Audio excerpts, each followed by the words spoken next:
Hey guys, Zelonius here. Welcome to another video on the channel. In this video, we are going to be talking about one of the most important things that you guys need to get right in FIFA 23.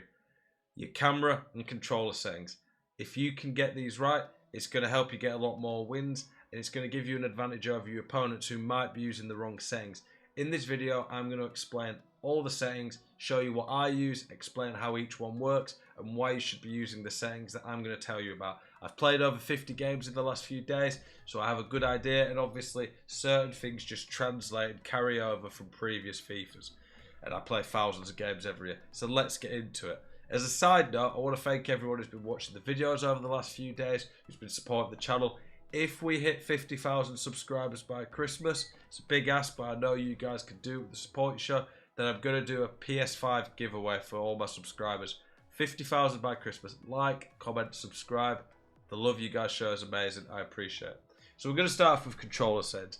These are probably more important in the sense of they're a bit harder to get right in terms of there's a lot of stuff on them. I would say the competitive master switch you should always have on. If you want to experiment a bit offline, you can have it off. But in online competitive game mode, so we're talking draft, rivals, foot champions, you have to have this switched on automatically. So I'm not going to turn this off. But basically, there's things it changes. The contextual agile dribbling, that's where your players take kind of micro touches by themselves. Auto clearances, auto far pass, auto shots, assisted headers. So all of these you have to do yourself manually online. And jockeying, you can't have assisted. You need it to be manual. Through pass assisted, semi or manual. Generally speaking, it's sad, but if there is an option to have something assisted on the game, you do want it to be assisted because it makes a big difference. There used to be completely assisted, the through pass assistant. But for this, I'm having it on semi. Manual is going to be a lot harder. I would definitely not do that. Unless you are completely new to the game, you do not want to have the FIFA trainer on. You want it off, otherwise it's just going to be putting annoying things on your screen. Time finishing, I definitely think it's worth having on. Just even if you use them for finesse shots. Finesse shots outside the box are the easiest shots to time because you generally get a bit more space, and finesse shots pretty much always have the same animation. Power shots, and I'm not talking L1, R1, I'm just talking normal circle shots inside the box, are not too hard to time. They're fairly consistent animations. If you're feeling confident, those can be good. And it's pretty easy to avoid doing a red time shot by. You just don't have to bash the shoot button lots. I use time finishing all the time when I'm hitting finesse shots, and quite often with my normal shots. I've heard that you can time the power shots. I just don't. That's the L1, R1, the new shooting feature on FIFA 23. I just don't think it's really worth it because they're really good anyway. Pass, block assistance, definitely have it on. This basically allows your players to intercept passes more automatically. If you have this disabled, the players are a lot less likely to make interceptions. Bit of a no-brainer, really. Auto switching. So you can have it on manual, loose balls, or air balls, or automatic. Or on air balls and loose balls. For me, I definitely want this on air balls and loose balls. For me, when someone crosses it, it's very hard to quickly switch as the ball's travelling fast in the air to the right player. And it pretty much always switches to the right one. So I want it for that. And loose balls, when it's scrambling about, it's going to help you switch quicker to the right player. Manual, definitely don't want that. You're just not going to be able to deal with crosses. Only on loose balls where you want it on air balls as well. And automatic, that's really not good because it's going to switch you at times and screw you over because it's not going to switch you to the right man. So on air balls and loose balls is definitely the one for me.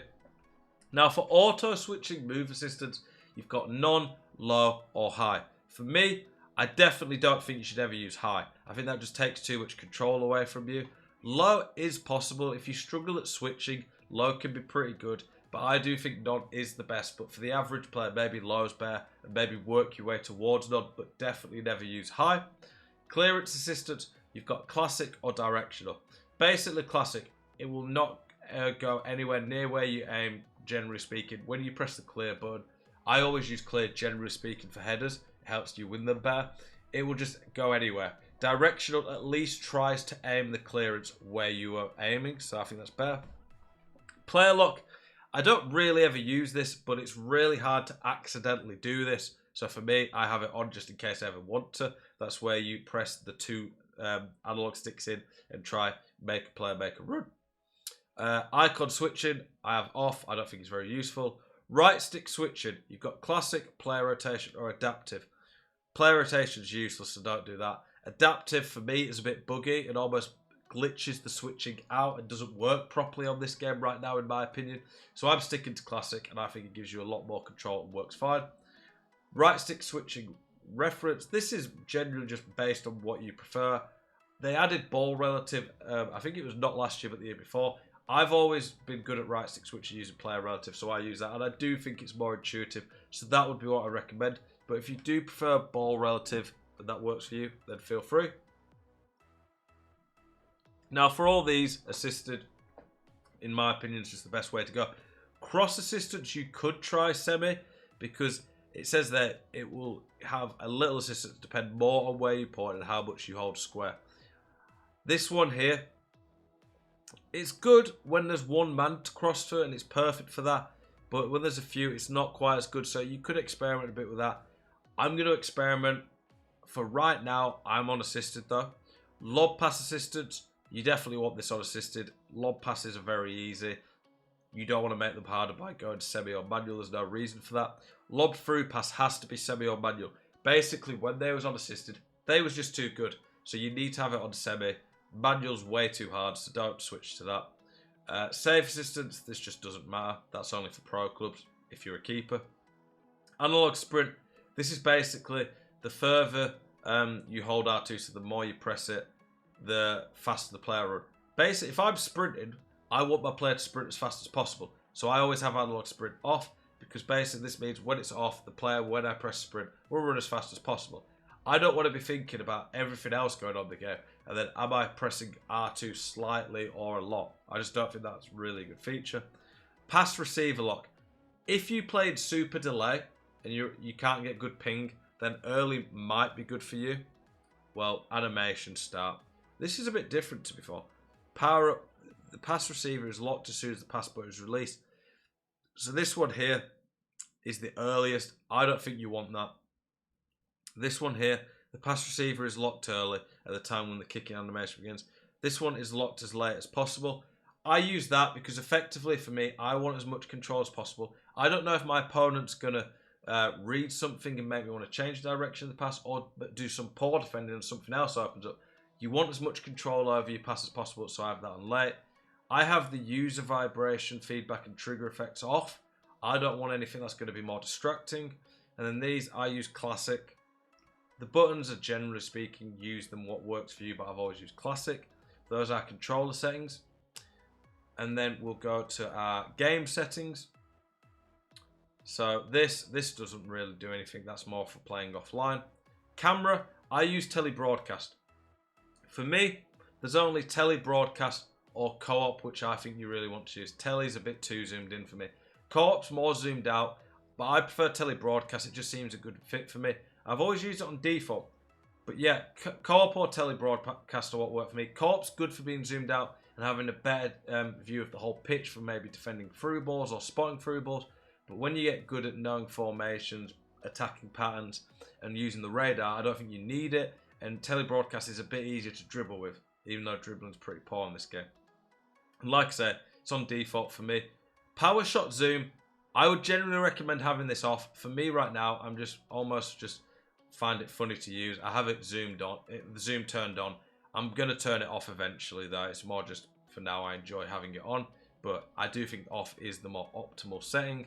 And then for visual, make sure a lot of people won't tell you about this, but go player name and indicator on the HUD, player name on the player indicator, because for this, a lot of people have the PSN above players' names when they're on the ball. You want the player name on, especially when you're playing people using weird players or players that aren't as easily recognizable. Like if you're playing against R9, it's very easy to tell it's R9 straight away.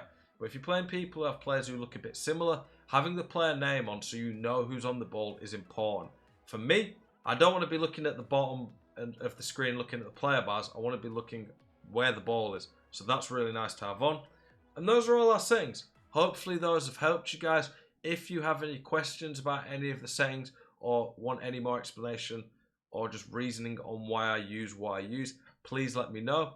I think this can help you guys get a lot more wins. And a lot of people, it's amazing when I've done coaching with people, the amount of settings that people have got on that are really hindering them. I do offer coaching, by the way. DMs on Twitter or email zeloniusbusiness@gmail.com. Those are the two best ways to contact me if you want coaching one-on-one. Appreciate you guys watching this video. Let me know if there's any more videos you guys want to see. And make sure you tune in for the video tomorrow. See you in the next one.